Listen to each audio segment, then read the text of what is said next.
Karena kalau sampai salah niat repot nanti.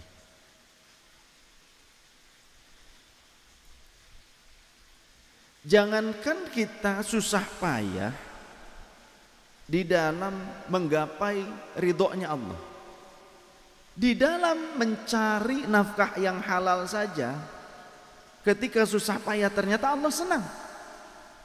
Daripada dengan cara yang mudah tapi mengambil hak orang lain, korupsi, maling, nipu, tidak amanah, ya.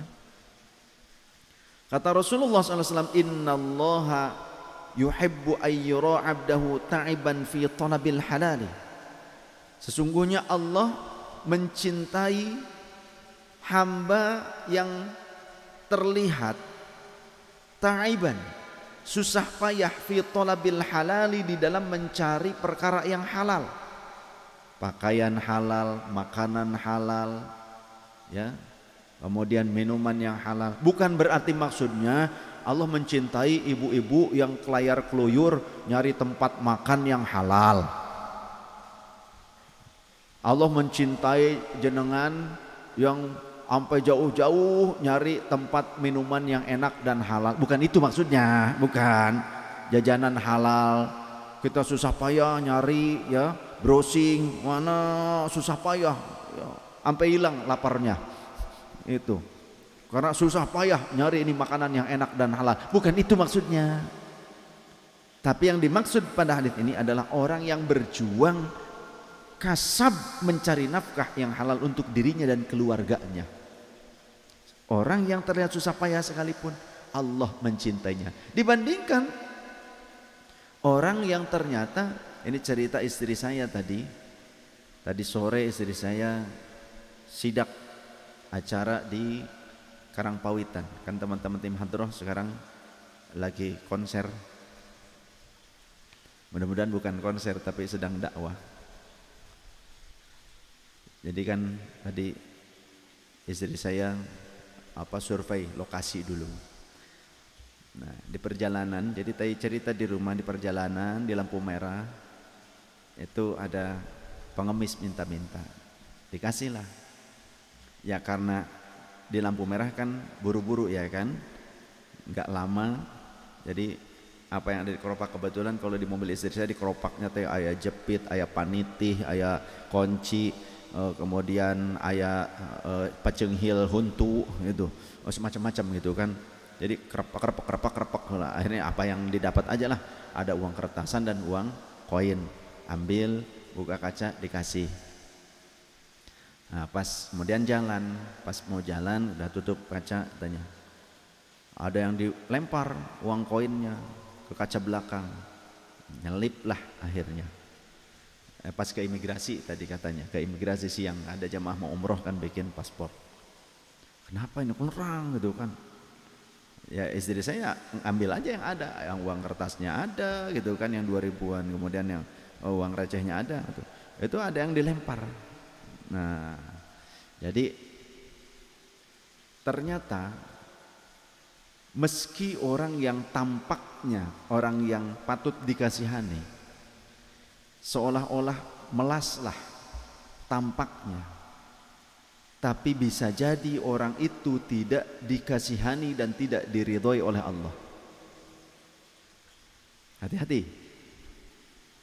Meskipun tampak seperti orang yang butuh, ya, pertolongan, perhatian, tapi ada di antara mereka yang ternyata dibenci oleh Allah. Salah satunya model begitu. Kenapa? Orang yang tidak pandai bersyukur. Orang yang tidak pandai bersyukur. Termasuk juga Rasulullah pernah meriwayatkan seorang laki-laki ghubarun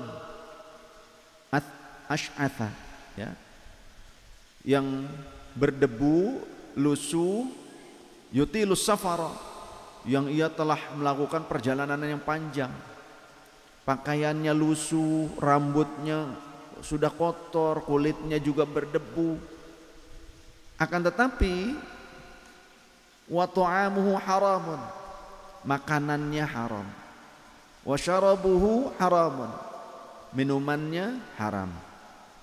Wa ghidhabil haram, segala hal yang ia pakai dari harta yang haram termasuk pakaiannya. Padahal orang itu sangat patut dikasihani. Kemudian fa'alwa yadaihi ilas sama, lalu ia menjulurkan kedua tangannya ke langit. Thumma qala, lalu ia berkata, ya Rabbi, ya Rabbi. Ia berdoa kepada Allah, ini kepada Allah, bukan kepada kita, kepada Allah, bukan kepada manusia. Akan tetapi fa anna yustajab, bagaimana mungkin Allah akan mengijabah doanya? Bagaimana mungkin Allah akan menyayangi dia? Bagaimana mungkin Allah akan memperhatikan dia? Ya, karena apa? Makanannya haram, kemudian pakaiannya dari hasil yang haram, minumannya haram. Apa korelasinya dengan kejadian istri saya tadi siang? Jangan-jangan orang itu memang menjadikan meminta-minta sebagai kasab, sebagai pekerjaan. Ada yang demikian, dan saya telah menemukan banyak kasus seperti ini. Bahkan ketika tukang uduk langganan kami, ketika saya makan di situ, cerita ada seorang wanita kebetulan datang pada saat kami makan di situ. Kemudian ya kita kasih biasa lewat. Ceritalah si Abah sebelum wafat waktu itu depan PLN. Katanya dulu pernah ditawari kerja di situ, bantu-bantu ya paling dari ba'da isya sampai jam 12 malam, cuci piring, nyuguhin pelanggan, gitu aja lah, nyiapin air minum. Ternyata nggak mau, karena menurut si wanita itu kecil, dia lebih memilih menjadi pengemis. Nah, ketika si Abah tanya, emang penghasilan ibu berapa sih? Ya sehari kalau lagi sepi-sepinya 800.000 lah katanya. Sepinya 800.000, eleh sia pegawai Bridgestone Toyota eleh. Bubar.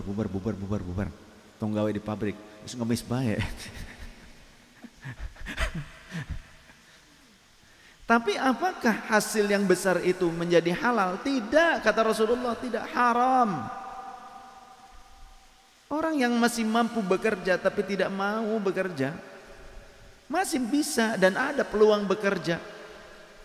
Ada peluang untuk bisa bekerja, ada, tapi tidak mau. Malah meninggalkan kasab, malah lebih memilih meminta-minta. Maka tidak akan tersisa ketika berjumpa dengan Allah zahfun minal lahmi, satu kerat daging pun dari wajahnya yang ada itu rontok nantinya. Naudzubillah min dzalik. Maka bersyukurlah panjenengan yang masih diberikan kesempatan bisa bekerja. Jadi gunakan sebaik mungkin kesempatan itu, niatkan sebagai ibadah. Karena ternyata kerja juga ibadah. Orang mung sila, kemudian set,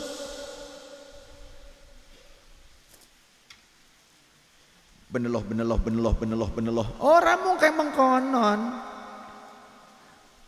Beres beneloh durilam jotan.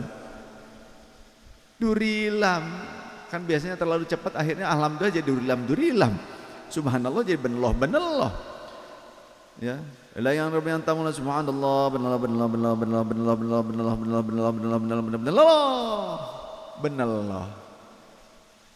Manallah azim wa bihamdi dan alhamdulillah Allahu akbar barlok. Pantas tidak ada perubahan hidupnya. Lah wong zikirnya saja salah. Subhanallah jadi beneloh. Alhamdulillah jadi durilam jotan. Allahu akbar jadi barlok akhirnya. Nah, ya. Wajar Allah nggak ngasih juga karena malaikat gelieureun ieu naon kudu dicatatna cenah barlok gitu kan.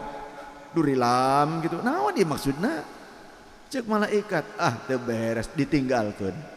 Ditinggalin akhirnya oleh malaikat, padahal majelis zikir itu akan dinaungi oleh para malaikat, kata Rasulullah sallallahu alaihi wasallam. Dan Allah membanggakan yang seperti apa, ya. Jadi kalau kita dalam hidup zikir sudah ibadah tapi nggak ada perubahan, jangan nyalahkan Gusti Allah, tapi koreksi cara kita dalam mendekatkan diri kepada Allah. Jangan-jangan salah selalu selama ini. Doanya juga seperti tadi, ya Allah, saya mohon limpahkan rezeki yang berkah kepada hamba. Itu pun kalau memang engkau tidak keberatan ya Allah, gitu. Ya salah, ya.